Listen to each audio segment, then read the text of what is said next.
السلام علیکم میرے پیارے دوستوں، آج ہم اس ویڈیو میں بات کرنے جا رہے ہیں خبر کا پہلا سوال، خبر میں ہونے والے سوال اور عذاب کے بارے میں۔ موت کے بعد روح کے ساتھ کیا ہوتا ہے، چلیے اس ویڈیو میں جانتے ہیں۔ تو آپ لوگ اس ویڈیو کو لاسٹ تک لازمی دیکھیں اور تھوڑا بھی اس کو اسکپ نہیں کریں۔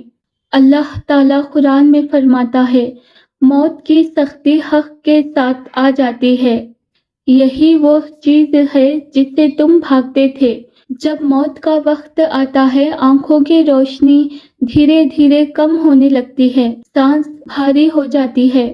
ہمارے پیارے نبی حضرت محمد صلی اللہ تعالیٰ علیہ وسلم نے فرمایا، موت کے وقت مومن کے پاس سفید چہرے والے فرشتے آتے ہیں جن کے ہاتھ میں جنت کا کفن ہوتا ہے۔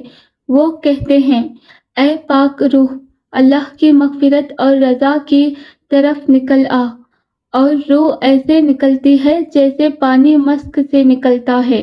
لیکن گناہگار کے پاس سخت فرشتے آتے ہیں اور روح کو جسم سے کھینچتے ہیں، بہت تکلیف دے کے روح کو نکالتے ہیں۔ سوچو ہم کس لمحے کی تیاری کر رہے ہیں۔ حدیث میں تفصیل آتی ہے، نیک بندے کی روح کو فرشتے آسمان کی طرف لے جاتے ہیں۔ ہر آسمان پر پوچھا جاتا ہے، یہ کون ہے؟ جواب ملتا ہے، یہ فلانا انسان ہے، دنیا میں اللہ کا فرما بردار تھا۔ آسمان کے دروازے کھل جاتے ہیں، اللہ فرماتا ہے، اس کا نام علیین میں لکھ دو۔ پھر روح کو واپس جسم میں بھیج دیا جاتا ہے خبر کے لیے۔ لیکن گناہگار انسان کے لیے آسمان کے دروازے نہیں کھلتے اور اللہ تعالیٰ فرماتا ہے، اس کا نام سجین میں لکھ دو۔ کتنا عجیب ہے نا، دنیا میں لوگ ہمیں فالو کرتے ہیں یا اگنور کرتے ہیں، اس کا کوئی فائدہ نہیں۔ آسمان کے دروازے کھلنا یا بند ہونا، یہی اصلی کامیابی ہے۔ جب جنازہ دفن ہو جاتا ہے، سب لوگ چلے جاتے ہیں۔ حدیث میں آتا ہے، بندہ اپنے قدم کی آہٹ سنتا ہے۔ پھر قبر میں اندھیرا، نہ موبائل، نہ فیملی، نہ دوست، نہ پیسہ، صرف تم اور تمہارے اعمال۔ پھر دو فرشتے آتے ہیں، منکر اور نکیر، ان کی آواز گرج جیسی۔ وہ قبر میں سوال پوچھتے ہیں۔ پہلا سوال، من ربک، تیرا رب کون ہے؟ پھر دوسرا سوال، ما دینک، تیرا دین کیا ہے؟ پھر تیسرا سوال، ما کنت تدخل فی ھذا الرجل، اس کا مطلب ہے تیرے نبی کون ہیں؟ اگر بندہ مومن ہے تو جواب ترنت نکلتا ہے، میرا رب اللہ ہے، میرا دین اسلام ہے اور میرے نبی حضرت محمد صلی اللہ تعالیٰ علیہ وسلم ہیں۔ پھر آسمان سے آواز آتی ہے، میرے بندے نے سچ کہا۔ خبر روشن ہو جاتی ہے، جنت کا دروازہ کھول دیا جاتا ہے۔ منافق یا کمزور ایمان والا کہتا ہے، وہ گھبرا جاتا ہے سوال سن کے اور کہتا ہے، مجھے نہیں پتا۔ لوگ جو کہتے تھے میں بھی وہی کہتا تھا۔ پھر آسمان سے آواز آتی ہے، اس نے جھوٹ بولا۔ خبر تنگ ہو جاتی ہے، اتنی تنگ کہ پھسلیاں ایک دوسرے میں گھس جاتی ہیں۔ سوچو اگر زمین دونوں طرف سے دبا دے اور چیخنے پر بھی کوئی سننے والا نہ ہو۔ اسی لیے دنیا کا سب سے بڑا امتحان قبر کا ہوتا ہے۔ یہاں سفارش نہیں چلے گی، یہاں آپ کے اعمال کام آئیں گے۔ نیک روح کو قبر میں جنت کی ہوا ملتی ہے، اس کو کہا جاتا ہے سو جا جیسے دلہن سوتی ہے، اور وہ قیامت تک سکون میں رہتا ہے۔ لیکن گناہگار کے لیے جہنم کا دروازہ کھول دیا جاتا ہے، روح محسوس کرتی ہے عذاب۔ یہ وقت قیامت تک چلتا ہے۔ ہم روز پلاننگ کرتے ہیں، دنیا میں اتنے مصروف ہو چکے ہیں کہ ہمیں آخرت کا تک خیال نہیں۔ لیکن کبھی سوچا ہے قبر میں جواب کیا دیں گے؟ اگر آج رات روح نکل جائے، کیا ہم کہیں گے میرا رب اللہ ہے، یا صرف اتنا مجھے نہیں پتا؟ زندگی بہت چھوٹی ہے، قبر بہت لمبی ہے۔ یا اللہ، جب موت کا وقت آئے تو ہماری روح کو آسانی سے نکالنا، ہمیں کلمہ پر موت دینا، خبر کے سوالوں میں ہمیں کامیابی دینا، ہماری خبر کو جنت کا باغیچہ بنا دینا اور عذاب خبر سے محفوظ رکھنا۔ آمین ثم آمین۔ آپ لوگ بھی کمنٹ میں آمین ضرور لکھیں۔ خبر کے عذاب کن پہ آتے ہیں تو چلیے جانتے ہیں۔ گالی دینے والوں کے لیے خبر کا عذاب۔ اللہ تعالیٰ نے قرآن میں فرمایا، ایک دوسرے کا مذاق نہ اڑاؤ اور نہ ہی ایک دوسرے کو برے لقب سے پکارو۔ اس کا مطلب کیا ہے؟ کسی کو گالی دینا، بے عزت کرنا، نام رکھ کر بلانا، یہ سب اللہ کو پسند نہیں۔ اور سورہ القلم میں آتا ہے، ہر زیادہ قسم کھانے والے، ذلیل کرنے والے اور چغلی کرنے والے کی پیروی نہ کرو۔ گالی دینا مومن کی صفات نہیں۔ ہمارے پیارے نبی حضرت محمد صلی اللہ تعالیٰ علیہ وسلم نے فرمایا، مسلمان کو گالی دینا گناہ ہے اور اس سے لڑنا کفر کے قریب ہے۔ یہ صحیح البخاری میں آتا ہے۔ ایک اور حدیث میں آتا ہے، مومن نہ تو طعنہ دینے والا ہوتا ہے نہ لعنت کرنے والا۔ اگر زبان سے نکلا ایک لفظ اتنا بڑا گناہ ہو سکتا ہے تو روز روز گالی دینے والے کا کیا حال ہوگا؟ سوچئے، گالی دینے والے کا حشر خبر میں کیا ہو سکتا ہے؟ علماء کے بیان کے مطابق خبر تنگ ہو سکتی ہے، زمین دبا سکتی ہے، جہنم کی گرمی محسوس ہو سکتی ہے، عذاب قبر قیامت تک چل سکتا ہے، اور سب سے بڑی بات، زبان کا حساب سب سے زیادہ سخت ہوگا۔ ہمارے نبی صلی اللہ تعالیٰ علیہ وسلم نے فرمایا، انسان کو جہنم میں سب سے زیادہ چیز جو گرائے گی وہ اس کی زبان ہوگی۔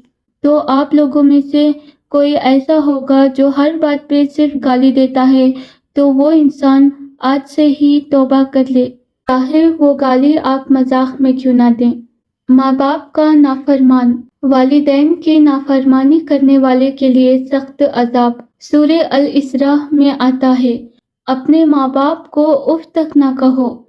ہمارے پیارے نبی صلی اللہ تعالیٰ علیہ وسلم نے فرمایا، سب سے بڑا گناہ میں سے ایک والدین کی نافرمانی ہے۔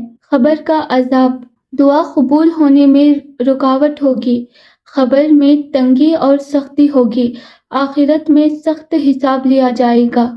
والدین کی بد دعا سے زندگی اور قبر دونوں مشکل ہو سکتے ہیں، اس لیے آپ اپنے والدین سے معافی مانگیں۔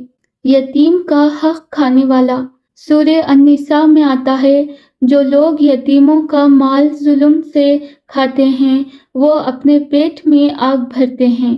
یہ ڈائریکٹ قرآن کی وارننگ ہے، جو لوگ یتیم کا حق کھاتے ہیں ان کے لیے اس کا عذاب بہت سخت ہوگا، قبر میں آگ کا احساس ہوگا، قیامت میں سخت حساب لیا جائے گا، اللہ کی لعنت ہوگی۔ یتیم کا حق کھانا بہت بڑا ظلم ہے۔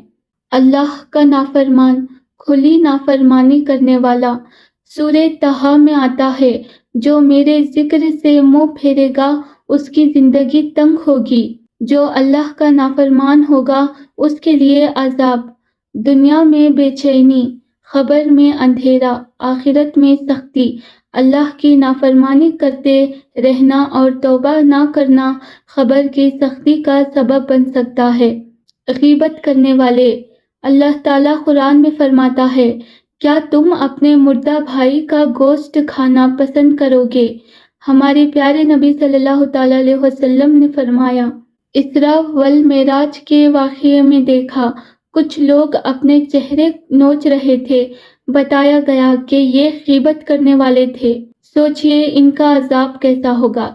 چہرے کو نوچنا، قبر میں ذلیل ہونا، اعمال کم ہو جانا، جھوٹی تہمت لگانے والا، جھوٹ بولنا۔ سورہ النور میں آتا ہے، جو پاک دامن عورتوں پر تہمت لگاتے ہیں ان پر دنیا اور آخرت میں لعنت ہے۔ حدیث میں آتا ہے، جھوٹ بولنے والے کے لیے سخت عذاب کا ذکر ہے۔ کچھ روایت میں زبان کو کاٹا جانا یا چہرے کو چیرنا کا منظر بیان ہوا ہے۔ اس کا مطلب ہے جھوٹ بولنے والے کی زبان کو کاٹ دیا جائے گا اور اس کے چہرے کو چیر دیا جائے گا۔ اس کا عذاب دیکھیے، قبر میں ذلیل ہونا، آخرت میں سخت حساب لیا جائے گا، اس پہ اللہ تعالیٰ کی لعنت ہوگی۔ یتیم پر ستم کرنا یہ ظلم کا گناہ ہے۔ سورہ الضحیٰ میں آتا ہے، یتیم کو مت ستاؤ، اس پر ظلم مت ڈھایا کرو، اس کا عذاب بہت ہوگا، ظلم کا حساب بہت سخت ملے گا، قبر میں سختی ہوگی، قیامت میں مظلوم کا بدلہ لیا جائے گا، مظلوم کی بد دعا اور یتیم کا آنسو سیدھا عرش تک جاتا ہے، اسی لیے آپ لوگ کسی بھی یتیم پر ستم نہیں کریں۔ کسی کا مذاق بنانا، اللہ تعالیٰ قرآن میں فرمایا ہے، ایک دوسرے کا مذاق نہ اڑاؤ۔ اسلام میں رنگ، جسم، شکل پر مذاق بنانا حرام کے قریب گناہ ہے۔ اس کا عذاب، قبر میں ذلیل ہونا، اللہ کے سامنے رسوائی، اعمال کا نقصان۔ ہمارے پیارے نبی حضرت محمد صلی اللہ تعالیٰ علیہ وسلم نے فرمایا، اللہ تمہاری شکل اور مال نہیں دیکھتا، تمہارے دل اور اعمال دیکھتا ہے۔ تو دیکھیں دوستوں، آپ لوگ روز چھوٹی چھوٹی باتیں سمجھ کر اگنور کر دیتے ہیں۔ ماں باپ کو جواب دے دیا، یتیم کا حق دبا دیا، کسی کا مذاق اڑا دیا، غیبت کر لی، جھوٹ بول دیا اور کسی کو گالی دے دی۔ لیکن قبر میں یہ چھوٹی باتیں بڑی سختی بن سکتی ہیں۔ اللہ غفور الرحیم ہے۔ جو بھی یہ ویڈیو دیکھ رہا ہے، اگر کسی گناہ میں تھا، آج توبہ کر لے۔ اللہ تعالیٰ بے شک ہر شے پر قادر ہے، وہ 70 ماؤں سے زیادہ محبت کرتا ہے۔ اگر آپ لوگ سچے دل سے توبہ کرتے ہیں تو وہ بے شک آپ کو معاف کر دے گا۔ آپ کے پاس ابھی بھی وقت ہے، آپ لوگ سنبھل جائیے اور اپنے گناہوں سے توبہ کر لیں اور ماں باپ سے معافی مانگ لیں، یتیم کا حق واپس کر دیں، جس کی غیبت کی اس سے معافی مانگ لیں، جھوٹ سے توبہ کر لیں۔ قبر کا عذاب حق ہے، لیکن اللہ کی رحمت اس سے بھی زیادہ بڑی ہے۔ اللہ تعالیٰ اپنے بندوں سے زیادہ محبت کرتا ہے۔ اگر آپ لوگ کسی بھی گناہ میں ہیں تو آپ لوگ ابھی اللہ سے معافی مانگ لیں، اللہ تعالیٰ سے توبہ کر لیں۔ اگر آپ سچے دل سے توبہ کرتے ہیں تو اللہ تعالیٰ بے شک آپ کو معاف کر دے گا۔ کمنٹ میں ایک بار استغفار ضرور لکھیں۔ اگر آپ کو میری یہ ویڈیو اچھی لگے تو اس ویڈیو کو لائک کریں اور آپ کے رشتہ داروں تک، دوستوں تک، فیملی گروپ میں، واٹس ایپ گروپ میں اس ویڈیو کو لازمی شیئر کریں۔ اگر کوئی اس ویڈیو کو دیکھ کر معافی مانگ لے تو اس کا ثواب آپ کو بھی ملے گا۔ ایسی ہی اور ویڈیوز کے لیے ہمارے چینل لبنہ ترنم کو سبسکرائب کریں اور بیل آئیکن ضرور دبائیں۔ تو ملتے ہیں نیکسٹ ویڈیو میں، تب تک اللہ حافظ۔